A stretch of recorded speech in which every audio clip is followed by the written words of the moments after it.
So if you're wondering what that loud sound was, I don't know. So I love this topic today because I have a question. I like to start with a question.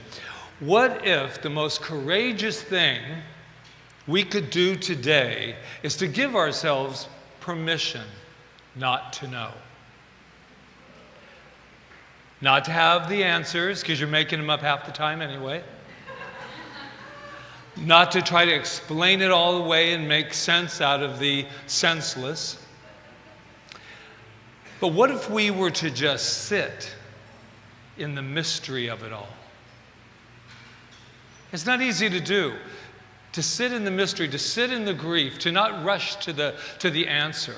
Remember when we were kids, they'd say, "Who knows the answer?" And nobody wanted to raise their hand in case they didn't have it, and then they called on you. What happens if we had been bold enough? See how it's down here. What if we were bold enough to go, "Patrick, do you have the answer to that?" "I don't know. I just don't know." There is an incredible comfort in not having to know everything. To actually sit there and go, "I don't know. I don't know." And what I love about this idea is, and in this teaching, actually, we say we actually do know that we know, we just don't know. And then it makes you sound all intelligent. It's like, ooh. You know, I think Ernest Holmes, if you don't know who he is, he's this wonderful man who started this incredible teaching, religious science, science of mind. And he said, we make a riddle out of simplicity. We're making a riddle out of something that is not needed. Now, I have a feeling to why it's so important that we know.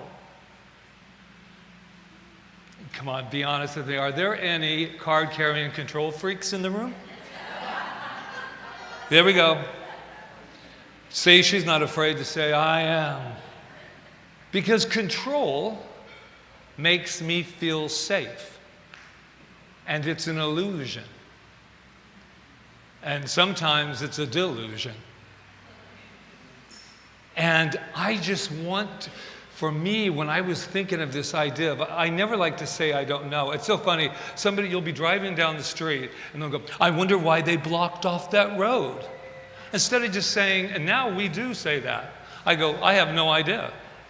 But oh no, not before. I'm going to tell you why they blocked off the road when I have no clue. I have no clue why they blocked off the road. But we always want to know.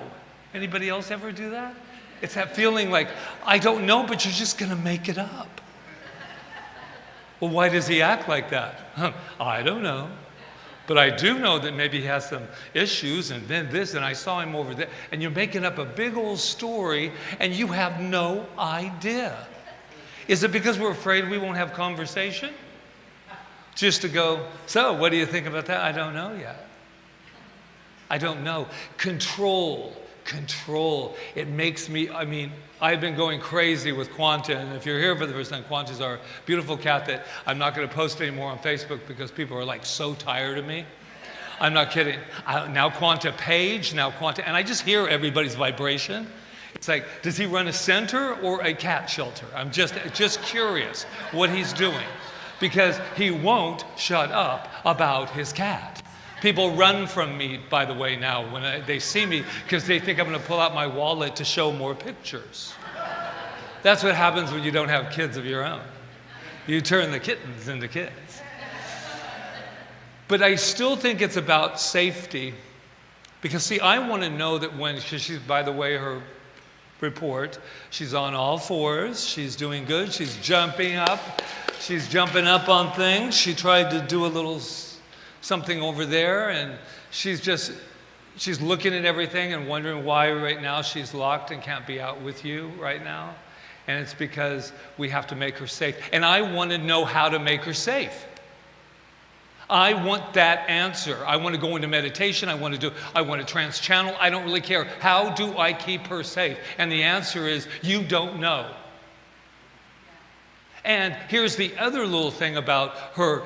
She's not about, I was telling her, I said, listen, You got the bullet in your back, and I understand that. We're doing some stuff, but here's the deal. You don't need to go any further with this bringing the community together.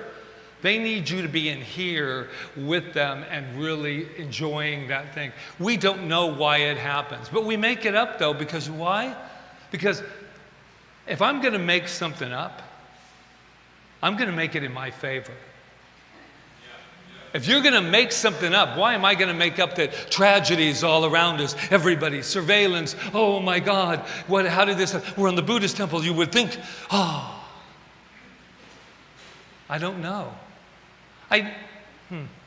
You know why I don't know? Because I don't know anything at all so that I can know everything.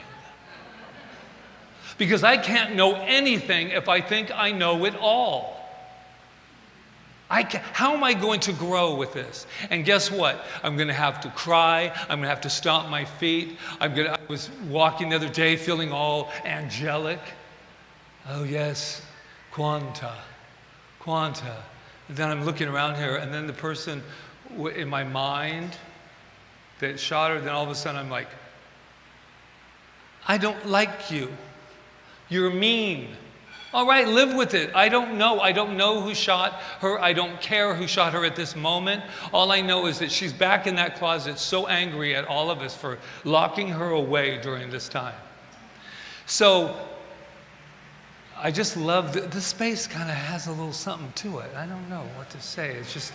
It's something there. I want to say phase 2 of this I don't know, to bring in science of mind. We have a modality that a lot of people are just getting to know, and that we haven't really, I believe, opened it up enough, and that's our spiritual mind treatment. And here's how we don't know. Here's the I don't know of that. Okay. Damn.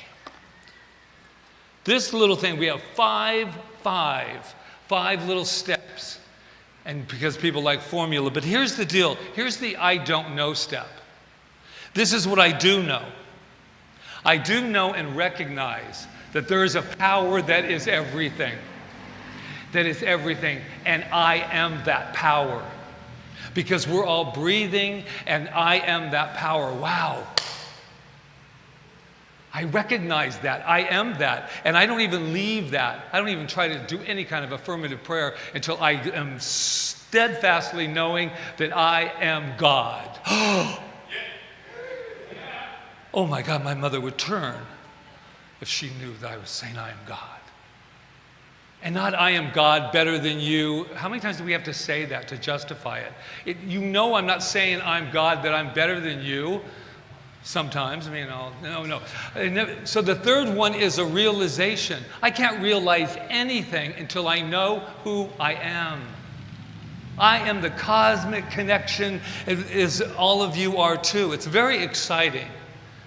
And I like this idea of opening up. It's not about opening up to new things just for the sake of I'm bored with the old one.